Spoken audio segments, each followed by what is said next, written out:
Halo teman-teman, ketemu lagi bersama saya Yasir Fadila.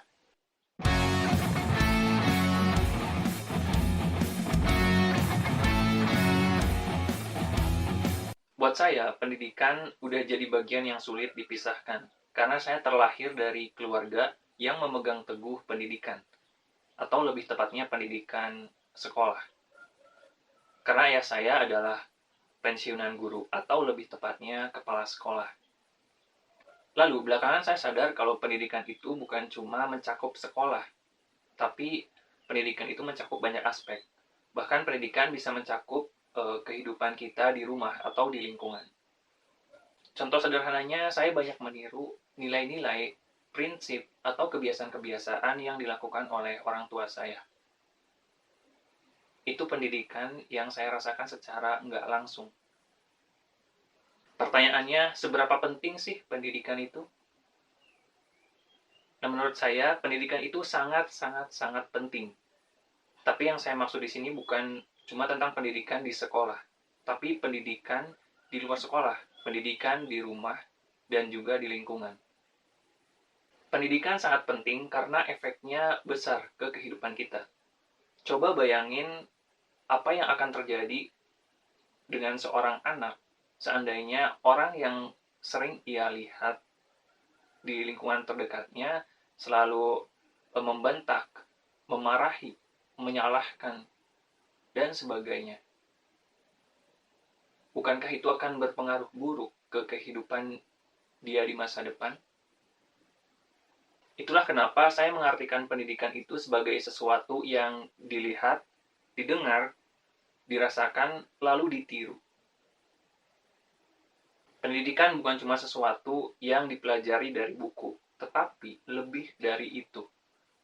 Ya, pendidikan berjalan bahkan tanpa kita sadari.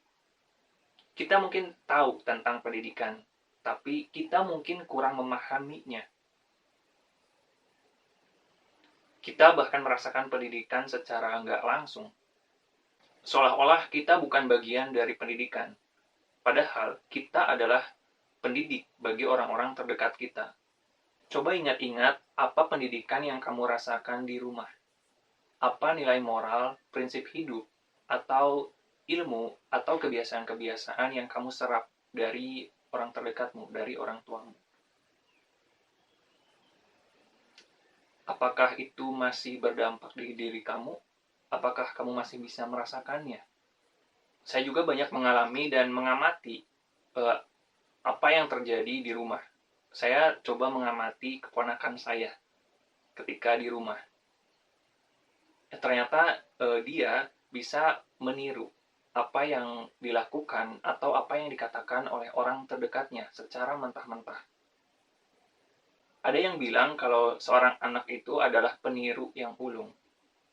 Ya, sejak saat itu saya jadi lebih hati-hati ya ketika ngobrol sama keponakan saya. Karena dia akan secara mentah-mentah menyerap informasi. Ya mungkin dia nggak tahu maksud yang sebenarnya dari apa yang kita lakukan atau apa yang kita katakan. Tapi dia akan menyerapnya secara mentah-mentah. Dia cuma mau menirunya. Nah, apakah kamu udah siap menjadi pendidik yang baik? Siap atau nggak siap, kamu pasti akan menjadi pendidik buat anak kamu atau buat orang-orang terdekat kamu. Pertanyaannya, apakah kita akan menjadi pendidik yang baik atau justru yang sebaliknya? Kita harus bisa memilihnya secara sadar. Jadi, marilah kita menjadi pendidik yang baik, meskipun kesannya mendadak mendidik ya. Sebenarnya, nggak ada yang salah dengan mendadak, karena nggak ada kata terlambat dalam mendidik. Kesimpulannya, setiap kita adalah pendidik bagi orang terdekat. Kita cuma perlu menyadarinya aja. Semoga bermanfaat ya.